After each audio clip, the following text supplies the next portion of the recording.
Untuk kita sekalian, saudara sekalian, sebagaimana kita ketahui pada hari ini, hari Senin tanggal 16 Oktober 2023, Mahkamah Konstitusi telah membacakan sejumlah putusan pengujian Undang-Undang Pemilu atau Judicial Review terhadap Undang-Undang Pemilu. Di antaranya adalah berkaitan dengan syarat umur bagi bakal calon presiden dan bakal calon wakil presiden. Dan kita juga sama-sama sudah mengikuti siaran langsung yang disiarkan oleh Mahkamah Konstitusi. Nah, terhadap pembacaan putusan Mahkamah Konstitusi tersebut, yaitu putusan Mahkamah Konstitusi nomor 90/PUU strip 21 Romawi /2023, yaitu pengujian materi terhadap ketentuan pasal 169 huruf Q Undang-Undang Pemilu nomor 7 2017, maka perlu KPU menyampaikan pandangan atau sikap KPU terhadap pembacaan putusan Mahkamah Konstitusi tersebut. Secara detail nanti akan disampaikan oleh Mas Idam Holik. Silakan. Terima kasih Mas Ketua.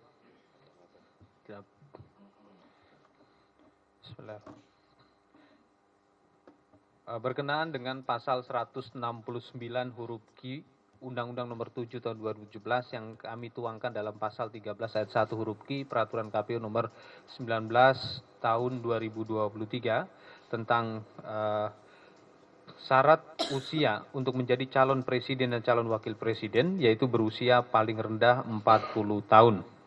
Ya. Bahwa Mahkamah Konstitusi pada hari ini telah membacakan putusan uji materi terhadap pasal tersebut, ya, maksudnya pasal 169 huruf Q Undang-Undang Nomor 7 Tahun 2017 tentang pemilu, ya, dalam putusan nomor 90/PU strip 21 Romawi /2023 dengan amar putusan mengadili: 1. Mengabulkan permohonan pemohon untuk sebagian. 2. Menyatakan pasal 169 huruf Q Undang-Undang Nomor 7 Tahun 2017 tentang pemilihan umum yang menyatakan berusia paling rendah 40 tahun bertentangan dengan Undang-Undang Dasar Republik Indonesia tahun 1945 dan tidak mempunyai kekuatan hukum mengikat sepanjang tidak dimaknai berusia paling rendah 40 tahun atau pernah atau sedang menduduki jabatan yang dipilih melalui pemilihan umum termasuk pemilihan kepala daerah. Sehingga pasal 169 huruf Q Undang-Undang Nomor 7 Tahun 2017 tentang pemilihan umum selengkapnya berbunyi: berusia paling rendah 40 tahun atau pernah sedang menduduki jabatan yang dipilih melalui pemilihan umum termasuk pemilihan kepala daerah. 3. Memerintahkan pemuatan putusan ini dalam Berita Negara Republik Indonesia sebagaimana mestinya. Angka 3. Bahwa Mahkamah Konstitusi dalam pertimbangan hukum putusan nomor 90/PU strip 21 Romawi /2023 halaman 56.3.14.3 menyatakan lebih lanjut ketentuan pasal 169 huruf Q Undang-Undang Nomor 7 Tahun 2017 sebagaimana dimaksud dalam putusan akuo berlaku pada pemilihan umum presiden dan wakil presiden tahun dalam putusan akuo berlaku mulai pada pemilihan umum, presiden, dan wakil presiden tahun 2024 dan seterusnya. 4. Bahwa berdasarkan penjelasan pasal 10 ayat 1 Undang-Undang Nomor 8 Tahun 2011 tentang perubahan atas Undang-Undang Nomor 24 Tahun 2003 tentang Mahkamah Konstitusi, putusan Mahkamah Konstitusi bersifat final, yakni putusan Mahkamah Konstitusi langsung memperoleh kekuatan hukum tetap sejak diucapkan dan tidak ada upaya hukum yang dapat ditempuh. Sifat final dalam putusan Mahkamah Konstitusi dalam undang-undang ini mencakup pula kekuatan hukum mengikat, final and binding. 5. Bahwa KPU telah membentuk peraturan KPU nomor 19 tahun 2023 yang diundangkan pada tanggal 13 Oktober 2023 tentang pencalonan peserta pemilihan umum presiden dan wakil presiden, di mana syarat usia calon presiden dan wakil presiden diatur dalam pasal 13 ayat 1 huruf Q, yaitu berusia paling rendah 40 tahun. 6.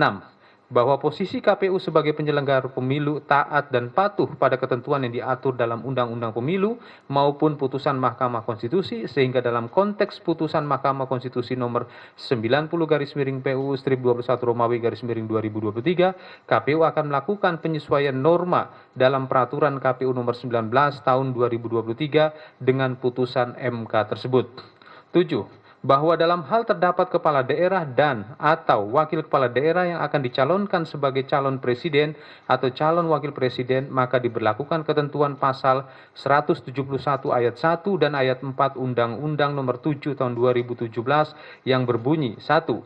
Seseorang yang sedang menjabat sebagai gubernur, wakil gubernur, bupati, wakil bupati, wali kota, dan wakil wali kota yang akan dicalonkan oleh partai politik atau gabungan partai politik peserta pemilu sebagai calon presiden atau calon wakil presiden harus meminta izin kepada presiden. Ayat 4. Surat permintaan izin gubernur, wakil gubernur, bupati, wakil bupati, wali kota, dan wakil wali kota sebagaimana dimaksud pada ayat 1 disampaikan kepada KPU oleh partai politik atau gabungan partai politik sebagai dokumen persyaratan calon presiden atau calon wakil presiden. Demikianlah konferensi pers KPU terhadap putusan Mahkamah Konstitusi nomor 90/PU strip 21 Romawi /2023. Saya kembalikan ke Ketua. Terima kasih Mas Idam. Saya kira demikian konferensi pers yang disampaikan KPU dalam rangka untuk menyikapi dibacakannya putusan Mahkamah Konstitusi nomor 90/PU strip 21 Romawi /2023. Nanti materi untuk press release akan disampaikan berikutnya. Terima kasih. Assalamualaikum warahmatullahi wabarakatuh. Ada pertanyaan? Mas, tolong mic-nya. Silahkan sebut nama dan medianya, Mas. Ya, selamat malam Pak Hashim. Ingin bertanya, kalau ketetapan MK yang barusan dibacakan itu adalah ketetapan yang final and binding. Tapi itu menjadi aturan di PKPU adalah hal lain karena harus ada perubahan di PKPU. Dan pertanyaan saya adalah apakah harus menunggu legislasi dari DPR atau itu bisa diubah? Terima kasih Pak. Ada yang lain? Silahkan. Belakang.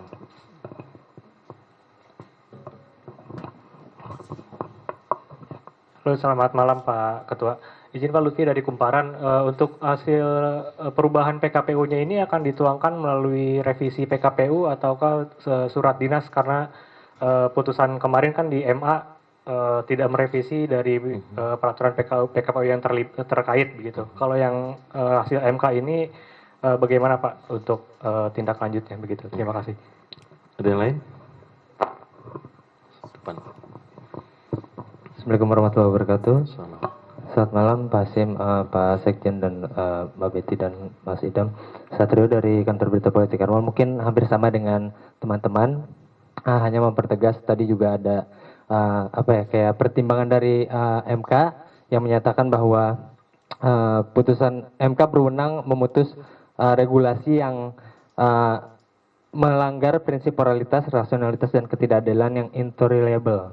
Nah, ini apakah pertimbangan hukum MK ini juga akan menjadi landasan KPU untuk tidak berkonsultasi dengan DPR untuk supaya bisa segera dijalankan apa yang menjadi keputusan MK? Terima kasih Mas. Cukup ya.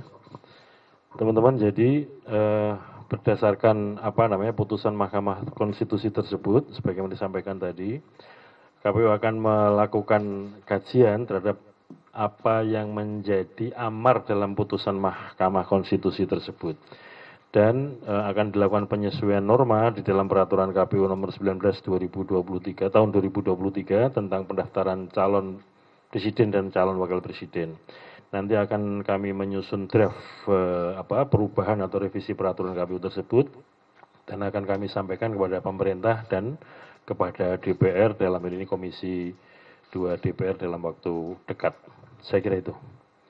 Cukup? Terima kasih. Ada lagi?